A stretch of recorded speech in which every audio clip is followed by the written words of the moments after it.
Olá a todos! Mais uma vez nos encontramos aqui para falar sobre masculinidade bíblica e sexualidade bíblica. E nós vamos continuar nas cartas pastorais, no último capítulo de 1 Timóteo, capítulo 6, e agora até Tito.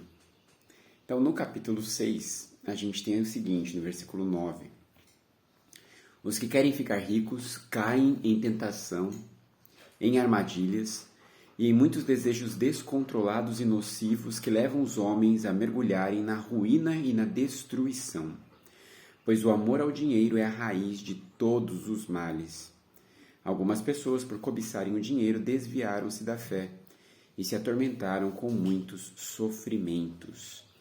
Então veja só, ele está falando aqui que o dinheiro nos leva a desejos descontrolados e nocivos que arruinam e destroem os homens.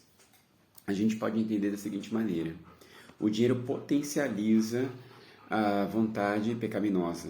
Ele permite um aprofundamento e um mergulho cada vez mais intenso naquilo que essa pessoa deseja pecaminosamente falando. Então, um homem imoral com dinheiro, ele pode se afundar na prostituição, se afundar em qualquer coisa de pornografia. Ele pode fazer o que ele quiser, porque ele tem recursos para fazer o pior que ele puder dentro da imoralidade.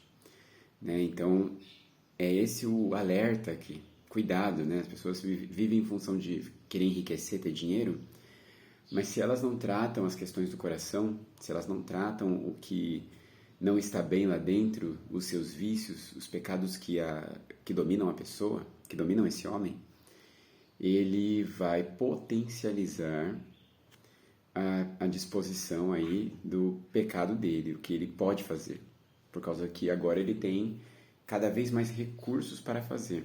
E o interessante nesse sentido é que ter mais dinheiro, ou conseguir ter mais dinheiro, não é sinal da bênção de Deus. Veja só, ele está falando de pessoas que buscam mais riquezas, conseguem e se arruinam por causa disso. Então a gente tem que ter muito cuidado com isso. Ah, não, meu negócio prosperou, Deus está me abençoando com carro, casa. Nem sempre. Isso é fruto do seu trabalho, do que Deus permitiu que você fizesse na sua vida, e Ele permite que você tome escolhas com relação ao dinheiro e como gastá-lo. E se você permite que o dinheiro te escravize e se torne um instrumento na sua mão de satisfação pessoal egoísta, não foi Deus. Não é Deus. Ok, aí depois nós podemos partir então para 2 Timóteo, lá no capítulo 2, nós temos o versículo 20 que diz assim: Numa grande casa há vasos, não apenas de ouro e prata, mas também de madeira e barro, alguns para fins honrosos, outros para fins desonrosos. Se alguém se purificar, será vaso para a honra, santificado, útil para o Senhor e preparado para toda boa obra. Fuja dos desejos malignos da juventude, siga a justiça, a fé, o amor, a paz, com aqueles que de coração puro invocam o Senhor. Lá no contexto, os vasos, vamos pensar hoje, os baldes, as bacias, elas tinham várias finalidades diferentes, inclusive bacia para jogar lixo, balde do lixo, a gente tem balde de lixo. Balde para jogar excrementos, eram baldes desonrosos, para serviços ruins, cheios daquilo que é podre. E vasos de honra, vasos para ornamento, para enfeitar, para colocar flores. Então, há distinção. Ele fala, qual vaso é você? E aí, aqui no versículo 22, ele fala. No 21, ele já fala, se você se purificar, será vaso de honra, santificado. Então, isso tem a ver com santidade, com uma vida correta na presença de Deus. Útil, preparado para toda boa obra. Um vaso que serve para coisas boas. Um vaso que é útil para Deus produzir boas obras. Agora, para você ser assim, aí o versículo 22, então deixa claro o como isso. Fuja dos desejos malignos da juventude. Não seja escravo dos desejos da juventude, da ambição, da imoralidade. Siga a justiça. Então, quer dizer, o ajustamento das coisas, cada coisa no seu devido lugar. A fé, confiar em Deus e não na sua força, nos seus desejos. O amor, você se sacrifica pelos outros e não usa os outros. A paz, olha que interessante, né? Você vive uma vida harmoniosa, você não fica em busca de intensidade maluca de prazer. Com aqueles que de coração puro invocam ao Senhor. E você tem um grupo de pessoas que buscam essa pureza e juntos apoiam uns aos outros em ser assim. Esse é o projeto de Deus maravilhoso, né? Uma igreja formada por homens santos que estimulam uns aos outros a viverem nesse padrão maravilhoso de Deus. Só que no capítulo 3 tem um contraste. Ele diz assim: saiba disso, nos últimos dias sobrevirão tempos terríveis. Os homens serão egoístas, avarentos, presunçosos, arrogantes, blasfemos, desobedientes aos pais, ingratos, ímpios, sem amor pela família, irreconciliáveis, caluniadores, sem domínio próprio, cruéis, inimigos do bem, traidores, precipitados, soberbos, mais amantes dos prazeres do que amigos de Deus. Principalmente esse versículo é importante. Tendo aparência de piedade, mas negando o seu poder. Afaste-se desses também. São esses os que se introduzem pelas casas e conquistam mulheres instáveis, sobrecarregadas de pecados, as quais se deixam levar por toda espécie de desejos. Elas estão sempre aprendendo, mas jamais conseguem chegar ao conhecimento da verdade. Como Janes e Jambres, se opuseram a Moisés, esses também resistem à verdade. A mente deles é depravada, são reprovados na fé. Não irão longe, porém, como no caso daqueles, a sua insensatez se tornará evidente a todos. Então esse texto aqui é um alerta muito forte, muito importante.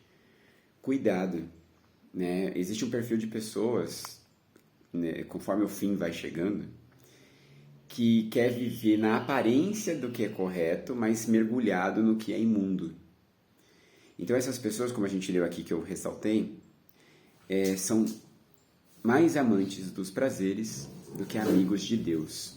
O Deus deles é a satisfação própria, é satisfazer os seus próprios desejos. E isso está em primeiro lugar. Não importa o que Deus acha, se Deus gosta disso ou não.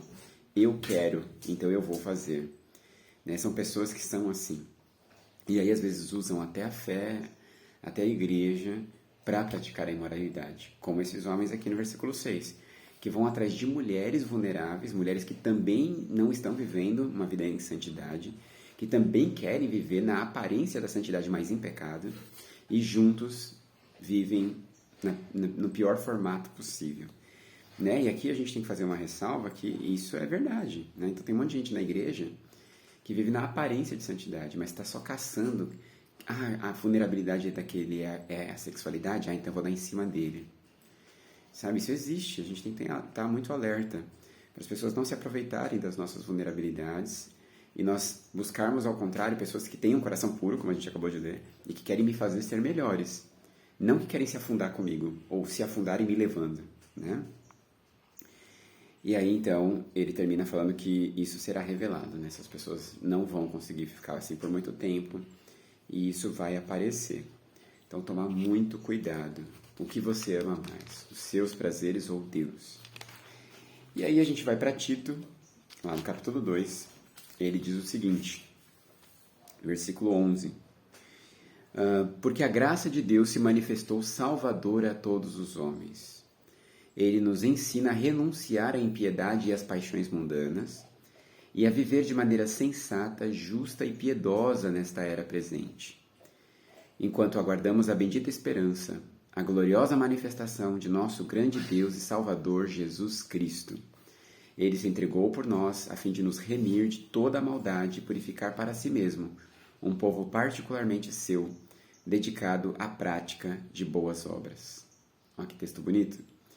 É isso, gente. Nós somos aqueles que têm uma esperança no Cristo Deus, no Jesus que é Deus, e que fez uma promessa de um reino futuro maravilhoso sem pecado. E por isso nós renunciamos às paixões mundanas, para vivermos de maneira sensata, justa e piedosa nesse momento. Mesmo em meio a tantas pessoas que querem viver em pecado, nós zelamos por viver na santidade de Deus. E aí ele termina no capítulo 3, versículo 3, dizendo o seguinte: houve tempo em que nós também éramos insensatos e desobedientes.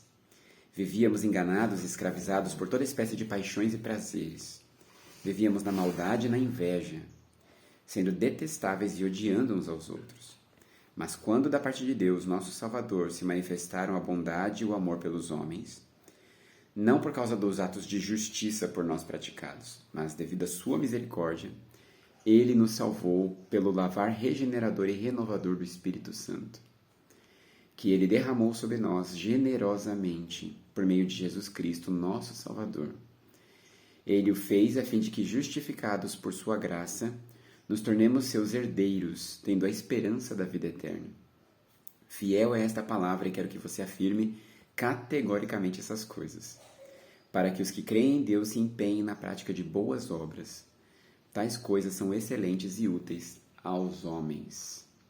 Esse texto, para mim, ele é um dos melhores na Bíblia para resumir o que nós cremos. Nós cremos nisso. Nós cremos que uma vez fomos pecadores, mas fomos transformados. E agora nós vivemos uma vida transbordante de santidade, porque o Espírito Santo generosamente, quer dizer, com muita vontade transbordante, nos transforma. Então o poder de Deus age em nós profundamente, para nos fazer homens melhores, para nos fazer homens do jeito de Deus. E é isso, ele manifestou na cruz esse amor por nós e o Espírito Santo dele está disposto a nos transformar. Então o nosso modelo é esse. Lembrando que essas cartas são escritas para líderes da igreja, que correm o mesmo risco que todos os demais de viver na imoralidade, e é um alerta para todos nós pastores, líderes de jovens. Cuidado, leve Deus a sério, busque a palavra de Deus todos os dias, busque uma vida de oração diária e vigia para viver o padrão de Deus para a sua vida. Que Deus abençoe a cada um de nós.